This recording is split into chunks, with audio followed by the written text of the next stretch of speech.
Hello दोस्तों, सभी को नमस्कार। और इस वीडियो में बात करते हैं हम सेंट्रल यूनिवर्सिटी पंजाब के पीजी प्रोग्राम्स के बारे में, एकेडमिक सेशन 2024-25 के बारे में। देखो, सेंट्रल यूनिवर्सिटी पंजाब जो है वो 2009 में इस्टेब्लिश हुई थी और ये नेक A+ ग्रेड यूनिवर्सिटी है, ठीक है। और NIRF रैंकिंग में 100 अंडर 100 यूनिवर्सिटीज़ के अंदर इसका नाम आता है, ठीक है। ये यूनिवर्सिटी का जो है वो मेन ब्लॉक है, ठीक है। इसके बाद ये VC सर हैं यूनिवर्सिटी के। उसके बाद वेल इक्विपाइड मतलब लेबोरेटरीज हैं यूनिवर्सिटी में। ये यूनिवर्सिटी का मास्टर प्लान है क्योंकि यूनिवर्सिटी अभी अंडर डेवलप कंडीशन में है। Computer centre, sports facility, seminar hall वगैरह सब कुछ यूनिवर्सिटी के पास है। जो यूनिवर्सिटी के अंदर जो डिपार्टमेंट आते हैं उनकी एलिजिबिलिटी और उसमें नंबर ऑफ़ सीट्स यहाँ पे दे रखी है। आप अपने हिसाब से अपने कोर्स के अकॉर्डिंग जो है वो इसको देख सकते हैं, ठीक है।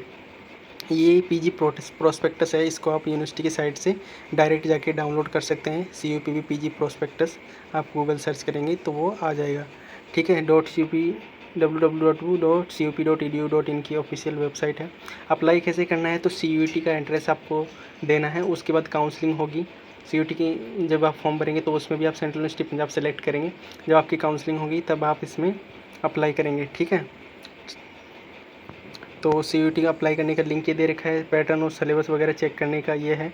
फ़ीस और ऑनलाइन पेमेंट करने का इसे जो लिंक है वो ये दे रखा है, ठीक है। रिजर्वेशन पॉलिसी, मेडिकल पॉलिसी, इसमें ये दे रखा है कि अगर आप एडमिशन के 15 दिन के अंदर अगर एडमिशन कैंसिल करवा देते हैं, मान लीजिए आपका कहीं दूसरी यूनिवर्सिटी में हो गया या आपको पसंद नहीं आ रहा, तो आपको 100% फ़ीस जो है वो रिफ़ंड हो जाएगी। 90% फ़ीस आपकी एडमिशन से 15 दिन के बाद एडमिशन कैंसिल करने के बाद होगी। 80% ऐसे 50%।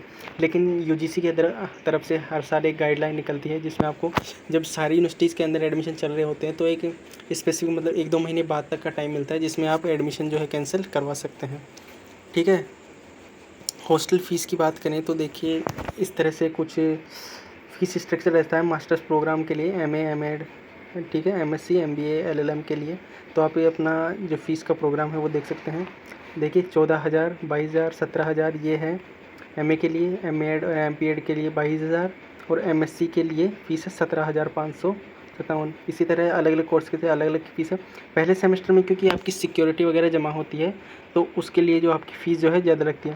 सेकंड सेमेस्टर में आपकी फ़ीस काफ़ी कम हो जाती है, लेकिन फिर थर्ड सेमेस्टर में ज़्यादा लगती है और चौथे सेमेस्टर में यानी दूसरे और चौथे सेमेस्टर में आपकी फ़ीस 6,525 लगेगी और पहले और चौथे सेमेस्टर में ज़्यादा लगेगी। और पहले और चौथे सेमेस्टर में देखिए आपको जो मतलब 2 फ़ीस होती है जो मेस मतलब सिक्योरिटी की ली जाती है।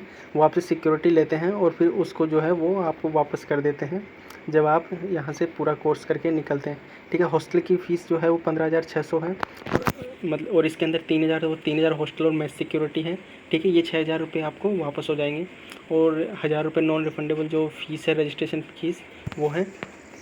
और सेकंड सेमेस्टर से आपको 8,600 रुपये देने होंगे। इसके बाद जो रिज़र्व कैटेगरी है उनकी फ़ीस जो है वो 9,000 है और फिर उनको आगे 2,000 रुपये हर सेमेस्टर पे करने पड़ेंगे, ठीक है। फैसिलिटीज़ फॉर स्टूडेंट के लिए क्या क्या है, कंप्यूटर सेंटर है, वहाँ पे आप जाके कंप्यूटर एक्सेस कर सकते हैं, ठीक है। हर कोई नया सॉफ्टवेयर वहाँ पे आप अपडेट कर सकते हैं।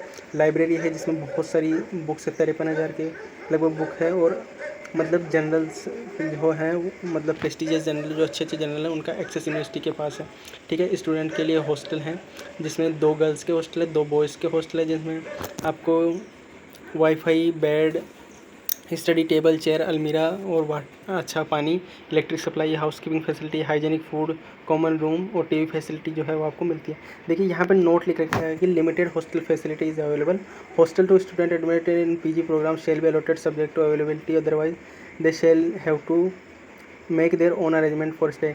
यानी कि सभी को जो है वो हॉस्टल देने का जो कोई प्रावधान नहीं है, तो मतलब सीट अवेलेबिलिटी के हिसाब से आपको हॉस्टल दिया जाएगा, अदरवाइज़ आपको अपना इंतज़ाम खुद से करना है, ठीक है। तो 100% जो हॉस्टल अकोमोडेशन है वो कोई भी यूनिवर्सिटी नहीं कर पाती है, उसी तरह ये यूनिवर्सिटी भी नहीं कर पाती। लेकिन मैक्सिमम जो नंबर है मतलब कोई भी ऐसा रूम की कोई भी एक सीट खाली नहीं रहती जिसमें यूनिवर्सिटी और एडमिशन नहीं देती। सबको मतलब जितनी सीट हैं उतने हॉस्टल दिया जाता है, बाकी कोई रह जाता है तो उसको बाहर रहना पड़ेगा। हेल्थ केयर सेंटर आपका 24/7 खुला रहता है। 9 से 5 जो है वो डॉक्टर आते हैं, उसके बाद वहाँ पे हमेशा नर्स या कोई मेडिकल स्टाफ रहता है। आपको एम्बुलेंस फैसिलिटी मिलती है, आपकी अंगुली में भी, आपके पैर में भी, आपके कान में भी दर्द हो रहा है तो आप एम्बुलेंस बुला के उसमें बैठ के जाएंगे, दवाई लेके आएंगे और फिर एम्बुलेंस आपको हॉस्टल तक छोड़ के जाएगी। ट्रांसपोर्ट के लिए सिटी जाने के लिए यूनिवर्सिटी के बाद 2 बस हैं जो सुबह और शाम दोनों टाइम बठिंडा जाती हैं।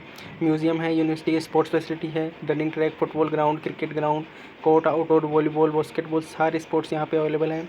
फिटनेस सेंटर के लिए जिम है अच्छा खासा, ठीक है। अर्न वाइल लर्न स्कीम, यानी अगर आपके पास पैसे की कमी है तो आप अर्निंग करना चाहते हैं, है ना, ठीक है, तो उसके लिए स्कॉलरशिप स्कीम भी होती है, मतलब रिजर्व कैटेगरी के लिए जो स्टेट देती है।